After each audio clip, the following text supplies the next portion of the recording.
Back again. Story time with Mrs. Daniell, reading The Lion, the Witch, and the Wardrobe. And we stopped right in the middle of a conversation Edmund was having with the White Queen at the end of chapter 3. So now we're reading chapter 4. And here's the picture. Chapter 4, Turkish Delight. To see what this is about. I wonder if you've ever had Turkish Delight. "But what are you?" said the Queen again. "Are you a great overgrown dwarf that has cut off its beard?" "No, your Majesty," said Edmund. "I never had a beard. I'm a boy." "A boy?" said she. "Do you mean you are a son of Adam?" Edmund stood still, saying nothing. He was too confused by this time to understand what the question meant. "I see you are an idiot, wherever else you may be," said the Queen. "Answer me once and for all, or I shall lose my patience. Are you human?" "Yes, your Majesty," said Edmund. "And how, pray, did you come to enter my dominions?" "Please, your Majesty, I came in through a wardrobe." "A wardrobe? What do you mean?" I opened a door and just found myself here, your Majesty," said Edmund. "Ha!" said the Queen, speaking more to herself than to him. A door from the world of men. I have heard of such things. This may wreck all. But he is only one, and he is easily dealt with." As she spoke these words, she rose from her seat and looked Edmund full in the face, her eyes flaming. At the same moment she raised her wand. Edmund felt sure that she was going to do something dreadful, but he seemed unable to move. Then, just as he gave himself up for lost, she appeared to change her mind. "My poor child," she said in a quite different voice, "how cold you look. Come and sit with me here on the ledge, and I will put my mantle around you, and we will talk." Edmund did not like this arrangement at all, but he dared not disobey. He stepped onto the sledge and sat at her feet, and she put a fold of her fur mantle around him and tucked it well in. "Perhaps something hot to drink," said the Queen. "Should you like that?" "Yes, please, your Majesty," said Edmund, whose teeth were chattering. The Queen took from somewhere among her wrappings a very small bottle, which looked as if it were made of copper. Then, holding out her arm, she let one drop fall from it onto the snow beside the sledge. Edmund saw the drop for a second in mid-air, shining like a diamond, but the moment it touched the snow, there was a hissing sound, and there stood a jeweled cup full of something that steamed. The dwarf immediately took this and handed it to Edmund with a bow and a smile. Not a very nice smile. Edmund felt much better as he began to sip the hot drink. It was something he had never tasted before, very sweet and foamy and creamy, and it warmed him right down to his toes. "It is dull, son of Adam, to drink without eating," said the Queen presently. "What would you like best to eat?" "Turkish Delight, please, your Majesty," said Edmund.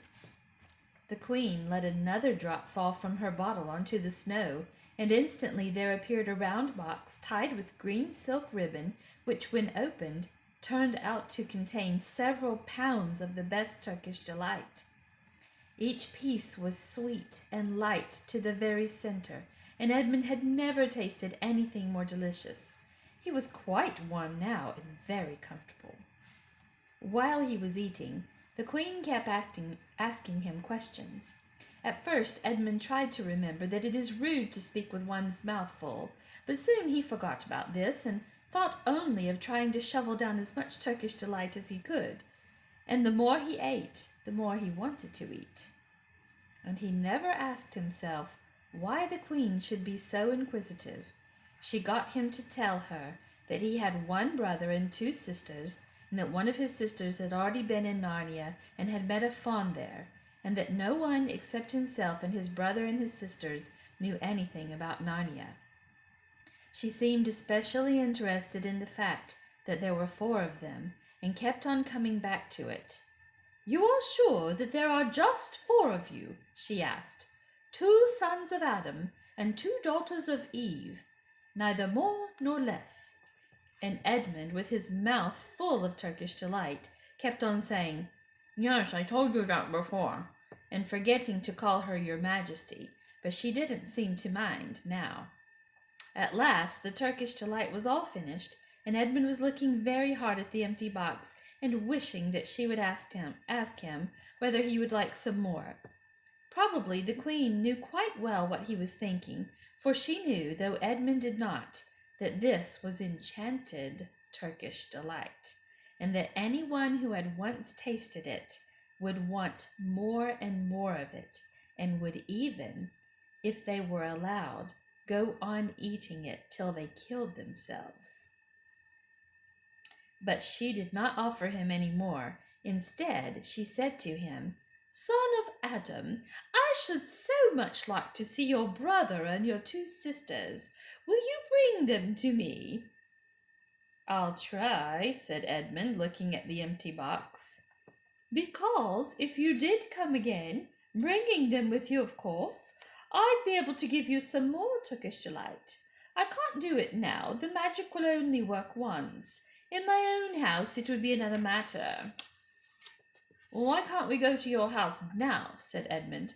When he had first got onto the sledge, he had been afraid that she might drive away with him to some unknown place from which he would not be able to get back, but he had forgotten about that fear now. "It is a lovely place, my house," said the Queen. "I am sure you would like it. There are whole rooms full of Turkish delight, and what's more, I have no children of my own. I want a nice boy whom I could bring up as a prince, and who would be king of Narnia when I am gone. While he was prince, he would wear a gold crown and eat Turkish delight all day long. And you are much the cleverest and handsomest young man I've ever met. I think I would like to make you the prince some day when you bring the others to visit me." "Why not now?" said Edmund. His face had become very red, and his mouth and fingers were sticky. He did not look either clever or handsome, whatever the Queen might say. "Oh, but if I took you there now," said she, "I shouldn't see your brother and your sisters. I very much want to know your charming relations. You are to be the prince, and later on the king, that is understood. But you must have courtiers and nobles. I will make your brother a duke, and your sisters duchesses." "There's nothing special about them," said Edmund. "And anyway, I could always bring them some other time." "Ah, but once you were in my house," said the Queen, "you might forget all about them. You would be enjoying yourself so much that you wouldn't want the bother of going to fetch them. No, you must go back to your own country now and come to me another day. With them, you understand. It is no good coming without them." "But I don't even know the way back to my own country," pleaded Edmund. "That's easy," answered the Queen. "Do you see that lamp?" She pointed with her wand, and Edmund turned and saw the same lamp-post under which Lucy had met the fawn. "Straight on. Beyond that is the way to the world of men. And now look the other way." Here she pointed in the opposite direction. "And tell me if you can see 2 little hills rising above the trees." I think I can," said Edmund. "Well, my house is between those 2 hills, so next time you come, you have only to find the lamp-post and look for those 2 hills and walk through the wood till you reach my house. You had better keep the river on your right when you get to it, but remember, you must bring the others with you. I might have to be very angry with you if you came alone." "I'll do my best," said Edmund. "And by the way, said the Queen, you needn't tell them about me. It would be fun to keep it a secret between us two, wouldn't it? Make it a surprise for them. Just bring them along to the Two Hills. A clever boy like you will easily think of some excuse for doing that. And when you come to my house, you could just say, let's see who lives there, or something like that. I am sure that would be best. If your sister has met one of the fawns, she may have heard strange stories about me, nasty stories that might make her afraid to come to me. Fawns will say anything, you know. And now, please, please, said Edmund suddenly, please couldn't I have just one more piece of Turkish delight to eat on the way home? No, no, said the Queen with a laugh. You must wait until next time. While she spoke, she signaled to the dwarf to drive on, but as the sledge swept away out of sight, the Queen waved to Edmund, calling out, next time, don't forget, come soon. Edmund was still staring after the sledge when he heard someone calling his own name, and looking round, he saw Lucy coming towards him from another part of the wood. Oh, Edmund, she cried, so you've got in too. Isn't it wonderful? And now... All right, said Edmund. I see you were right, and it is a magic wardrobe after all. I'll say I'm sorry if you like. But where on earth have you been all this time? I've been looking for you everywhere. If I'd known you had got in, I'd have waited for you, said Lucy, who was too happy and excited to notice how snappishly Edmund spoke, or how flushed and strange his face was. I've been having lunch with dear Mr. Tumnus the Fawn, and he's very well, and the White Witch has done nothing to him for letting me go, so he thinks she can't have found out, and perhaps everything is going to be all right after all. The White Witch, said Edmund. Who's she? She is a perfectly terrible person, said Lucy. She calls herself the Queen of Narnia, though she has no right to be queen at all. And all the fauns and dryads and naiads and dwarfs and animals, at least all the good ones, simply hate her, and she can turn people into stone and do all kinds of horrible things. And she has made a magic so that it is always winter in Narnia, always winter, but it never gets to be Christmas. And she drives about on a sledge drawn by a reindeer, with her wand in her hand and a crown on her head. Edmund was already feeling uncomfortable from having eaten too many sweets, and when he heard that the lady he had made friends with was a dangerous witch, he felt even more uncomfortable. But he still wanted to taste that Turkish delight again more than he wanted anything else. Who told you all that stuff about the White Witch? He asked. Mr. Tumnus, the fawn, said Lucy.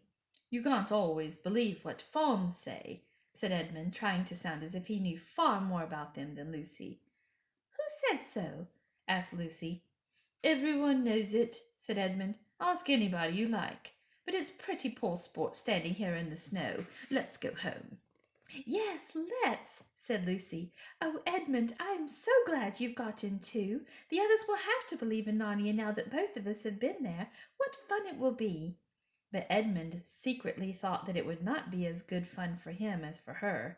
He would have to admit that Lucy had been right before all the others, and he felt sure the others would all be on the sides of the fawns and the animals, but he was already more than half on the side of the witch.